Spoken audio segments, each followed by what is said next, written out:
오늘 우리에게 주시는 하나님의 말씀은 구약성경 잠언 20장의 말씀입니다. 포도주는 거만하게 하는 것이요 독주는 떠들게 하는 것이라. 이에 미혹되는 자마다 지혜가 없느니라.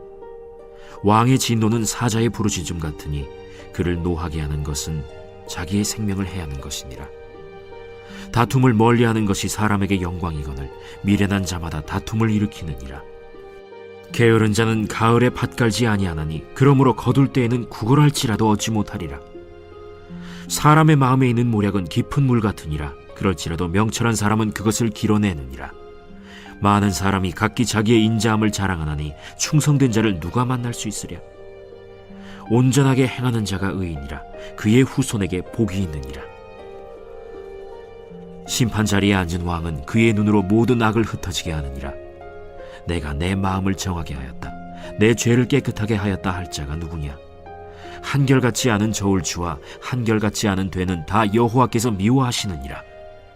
비록 아이라도 자기의 동작으로 자기 품행이 청결한 여부와 정직한 여부를 나타내느니라. 듣는 귀와 보는 눈은 다 여호와께서 지으신 것이니라. 너는 잠자기를 좋아하지 말라. 네가 빈궁하게 될까 두려우니라. 내 눈을 뜨라. 그리하면 양식이 족하리라. 물건을 사는 자가 좋지 못하다 하다가 돌아간 후에는 자랑하느니라. 세상에 금도 있고 진주도 많거니와 지혜로운 입술이 더욱 귀한 보배니라. 타인을 위하여 보증선자의 옷을 취하라. 외인들을 위하여 보증선자는 그의 몸을 볼모 잡을지니라. 속이고 취한 음식물은 사람에게 맛이 좋은 듯하나 후에는 그의 입에 모래가 가득하게 되리라. 경영은 의논함으로 성취하나니 지략을 베풀고 전쟁할지니라.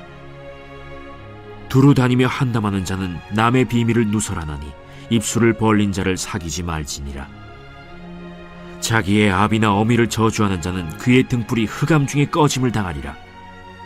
처음에 속히 잡은 산업은 마침내 복이 되지 아니하느니라. 너는 악을 갚겠다 말하지 말고 여호와를 기다리라. 그가 너를 구원하시리라. 한결같지 않은 저울추는 여호와께서 미워하시는 것이요 속이는 저울은 좋지 못한 것이니라. 사람의 걸음은 여호와로 말미암나니 사람이 어찌 자기의 길을 알 수 있으랴. 함부로 이 물건은 거룩하다 하여 서원하고 그 후에 살피면 그것이 그 사람에게 덫이 되느니라. 지혜로운 왕은 악인들을 기질하며 타작하는 바퀴를 그들 위에 굴리느니라. 사람의 영혼은 여호와의 등불이라. 사람의 깊은 속을 살피느니라. 왕은 인자와 진리로 스스로 보호하고 그의 왕위도 인자함으로 말미암아 견고하니라. 젊은 자의 영화는 그의 힘이요 늙은 자의 아름다움은 백발이니라. 상하게 때리는 것이 악을 없이 하나니 매는 사람 속에 깊이 들어가느니라.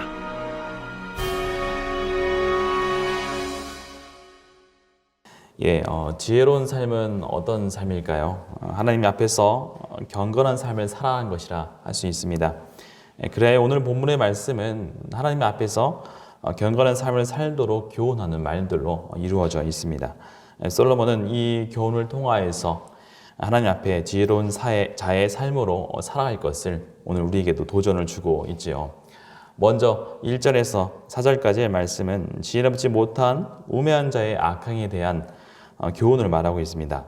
여기서 지혜롭지 못한 자의 그 악행으로 지적되는 것은 술에 취해서 거만해져서 떠드는 것, 또 왕을 노하게 하는 것, 다툼을 일으키고 또 게으름 등의 모습을 보여주고 있습니다. 1절의 말씀을 보면은 사람을 지혜롭지 못하게 하는 것이 무엇인지를 말하고 있습니다. 이렇게 말합니다. 포도주는 거만하게 하는 것이요 독주는 떠들게 하는 것이라. 이에 미혹되는 자마다 지혜가 없느니라 라고 말하고 있습니다.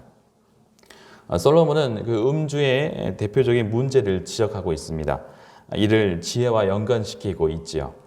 술에 취하면 사람이 과감해지고 말이 많아지게 되어 있습니다. 마음의 그 침착함을 유지할 수 없게 되지요. 그래서 술 취한 뒤의 행동은 대개 후회로 이어지게 마련입니다. 술은 사람의 판단력을 흐리게 하고 또 의미 없는 말을 많이 하게 해서 지혜 없는 자의 모습처럼 보이게 그 모습을 바꿔놓기 때문입니다. 그래서 이를 경계하라고 하는 것이죠. 미련한 사람은 어떤 사람일까요? 당장 자신의 기분대로 행동하고 뒤를 생각하지 못하는 사람입니다. 그래서 자신의 기분이 나쁘면 다툼을 일으키기도 하고 또한 3절 말씀에 이렇게 말합니다. 다툼을 멀리하는 것이 사람에게 영광이거늘 미련한 자마다 다툼을 일으키니라 라고 말합니다. 또 마음을 다스리지 못하고 부지런하지 못하게 됩니다. 그래서 4절 말씀에는 이렇게 말하죠. 게으른 자는 가을에 밭 갈지 아니하나니 그러므로 거둘 때에는 구걸할지라도 얻지 못하니라 말합니다. 미리 준비하지 않으면 어려운 시절이 닥쳐왔을 때에 피할 길을 찾기가 매우 어렵게 된다고 말하는 것입니다. 오늘날 우리 사회는 어떤가요? 자신의 뜻대로 자신의 욕망에 따라 자신을 표현하고 마음대로 살아가는 것을 어찌 보면 미덕으로 여기기도 합니다. 그러나 지식의 말씀에 떠나게 하는 그런 교훈에 대해서는 우리는 주의를 해야 하는 것이죠.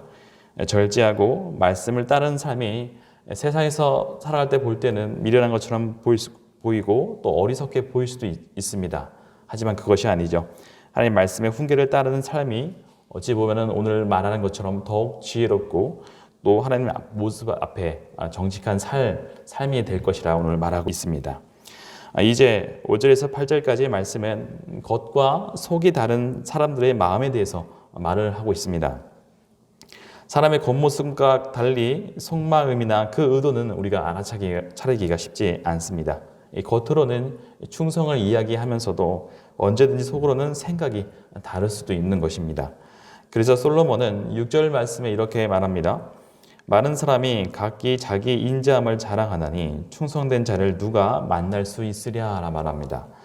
스스로 자신이 성실하다고 말한 사람이 있으나 그 말처럼 참으로 성실하고 끝없이 그런 모습을 갖추어가는 자, 그런 믿을 만한 사람을 우리가 만날 수 있느냐라고 말하고 있습니다.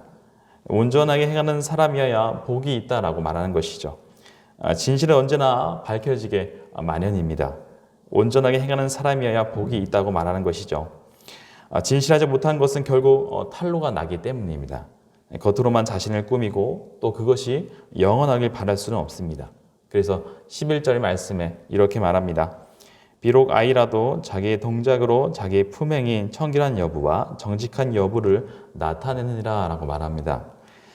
비록 아이라고 하여도 자기의 행동으로 사람 됨의 그 모습이 드러나게 마련입니다. 그가 하는 행실을 보면 그가 깨끗한지 더러운지 또 올바른지 그른지를 알 수 있기 때문이죠. 그렇기에 진실하지 못한 충성은 바로 탄로가 나기 마련입니다. 결국에는 이 10절의 말씀처럼 하나님께는 한결같지 않은 저울추와 대를 미워하신다고 말씀을 합니다. 결국에는 그 행동에 그 삶에 심판이 있게 될 것이라는 것을 오늘 우리에게 말씀하고 있는 것입니다. 우리는 그 사실을 우리가 늘 기억해야 한다는 것입니다. 하나님께서는 12절의 말씀처럼 듣는 귀와 또한 보는 귀, 듣는 귀와 보는 눈은 지으셨다고 말씀합니다. 사람을 속일 수 일지라도 하나님은 속일 수 없다는 것을 오늘 말합니다. 우리를 지으셨고 듣는 귀와 보는 눈도 지으셨습니다. 하나님은 바로 중심을 보시는 분이시죠. 사무엘상 16장 7절 말씀에 이렇게 말합니다. 내가 보는 것은 사람과 같지 아니하나니 사람을 외모를 보거니와 나 여호와는 중심을 보느니라 라고 말씀을 하셨죠. 이 복잡한 속일수와 기만이 지혜가 아니라 정직이 최선의 지혜라는 것을 오늘 우리에게 말씀하고 있습니다. 이 겉모습만 꾸미기 위해서 지나치게 애쓸 것이 아니라 정직한 믿음만이 행복을 가져온다는 것을 오늘 우리는 잊지 마시길 바랍니다. 하나님은 우리의 속마음까지도 다 아시는 분이시니 정직하게 하나님 앞으로 나아가시길 바랍니다. 하나님께서는 모든 것을 다 알고 계시기에 우리는 두려워할 필요가 없습니다. 마음이 상하면 그 상한 마음대로 하나님 앞에 나아가기만 하면 됩니다. 우리의 모습이 아무리 초라해도 주님 우리를 치료하시고 또 우리를 씻기시고 우리를 세워주실 것이기 때문이죠.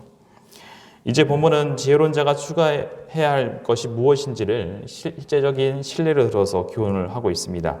첫 번째로 지혜로운 자와 어리석은 자의 차이는 언어의 사용에서부터 드러납니다.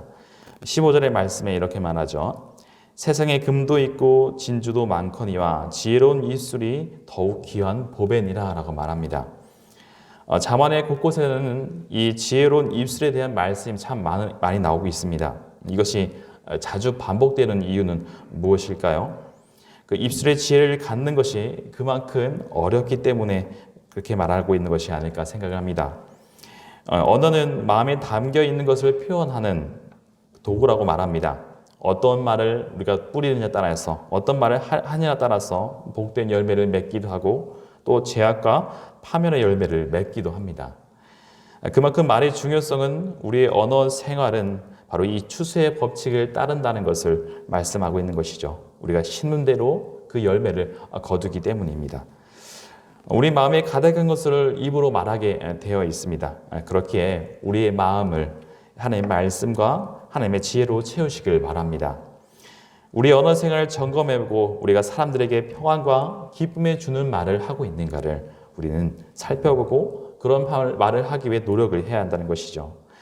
반면에 말의 실수가 많고 거짓 소문을 퍼뜨리는 사람을 피해야 한다라고 말합니다. 19절의 말씀에 이렇게 말합니다. 두루 다니며 한담하는 자는 남의 비밀을 누설하나니 입술을 벌린 자를 사귀지 말지니라 말합니다.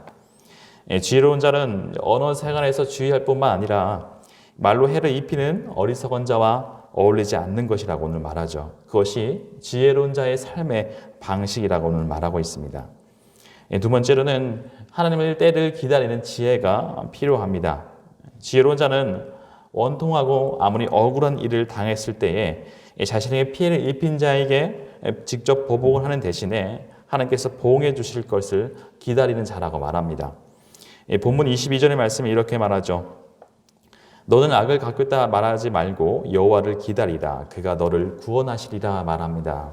원수 갚는 일은 우리의 일이 아니라 말씀하고 있습니다. 공의로우신 하나님께서 하실 일이기 때문입니다. 악인이 활개치는 모습을 보면 때로는 분노가 치밀어 오르고 또 당장 행동을 취해야 할 것 같지만은 인내하면서 하나님을 신뢰하는 마음을 붙들라라고 말한 것입니다. 인간적인 방법으로 계획을 세우고 모의를 할 수도 있겠지만은 이를 이루시는 분은 하나님이심을 우리가 인정을 해야 한다는 것이죠. 이사야 40장 18절 말씀에 이렇게 말합니다. 여호와께서 기다리시나니 이는 너희에게 은혜를 베풀려 하심이요 일어나시리니 이는 너희를 긍휼히 여기려 하심이라. 대저 여호와는 정의의 하나님이시라. 그를 기다리는 자마다 복이 있도다라고 말씀하고 있습니다. 어떤 상황 가운데서도 우리는 주님의 때를 기다리면서 하나님의 지혜와 방법을 구하는 우리 성도님들이 되시길 바랍니다. 우리 인생의 주인 되신 그 주님을 인정하는 자가 바로 지혜로운 자이죠. 24절 말씀은 우리의 걸음을 주관하신 분이 누구인지를 다시 한번 우리에게 확인시켜주고 있습니다. 사람의 걸음은 여호와로 말미암나니 사람이 어찌 자기의 길을 알 수 있으랴라고 말합니다. 지혜로운 자는 이 조급한 마음에 섣불리 행동하는 것이 아니라 가장 좋은 길로 인도하시는 그 하나님의 지혜를 의지하는 자입니다. 하나님 방법을 구하면서 기다리는 자가 바로 지혜자라고 오늘 본문 말하고 있는 것이죠. 오늘 하나님의 인도를 받으며 하나님의 신뢰하며 그 하나님의 방법을 따르시길 바랍니다. 그것이 하나님 앞에 지혜로운 자의 삶의 방식입니다. 이것을 기억하면서 또 오늘 하루도 살아가는 우리 성도님들 되시길 바랍니다. 함께 기도하도록 하겠습니다. 사랑과 은혜가 많으신 아버지 감사합니다. 오늘 우리의 삶을 온전히 주님께 맡겨드리는 삶을 살 수 있도록 우리를 인도하여 주시옵소서. 우리의 언어 생활도 주님 우리 마음 가운데 하나님의 말씀이 하나님의 지혜가 가득하여서 다른 사람에게 하는 말이 사랑의 말 또한 평안의 말 사람을 높여주는 그런 언어의 생활을 할 수 있는 지혜로운 자가 될 수 있도록 우리를 인도하여 주시옵소서. 삶을 살아가면서 억울한 일과 또 힘든 일이 많습니다. 그때마다 우리가 살아계셔서 항상 우리를 인도하시는 신실하신 그 하나님을 의지하면서 하나님의 때를 주님의 때를 기다릴 수 있는 그 인내함을 또한 우리에게 주시옵소서. 그래서 늘 하나님을 의지하며 하나님의 방법의 때 또 하나님의 방법으로 삶을 살아가는 우리 모든 성도들 될 수 있도록 인도하여 주시옵소서. 하루를 또 기도로 시작합니다. 우리 인생을 또 우리 삶을 온전히 주님께 맡겨드립니다. 우리를 늘 선한 길을 인도하여 주시며 주님의 그의 뜻에 합당한 삶을 살아가기로 또 다짐하는 오늘 하루 될 수 있도록 인도하여 주시옵소서. 모든 것 주님께 감사드리오며 살아계신 예수 그리스도의 이름으로 기도드립니다. 아멘.